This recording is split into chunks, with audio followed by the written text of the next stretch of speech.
मित्रांनो, आपण पाहू शकता, हा पहा 3000 स्क्वेअर फूटचा प्लॉट, पूर्णपणे चौरस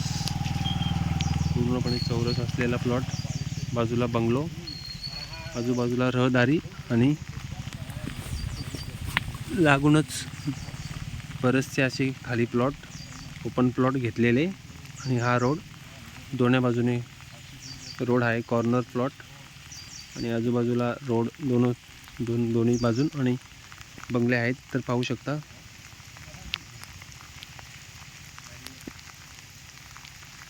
650 स्क्वेअर फूटने हा प्लॉट आपण परचेस करू शकता.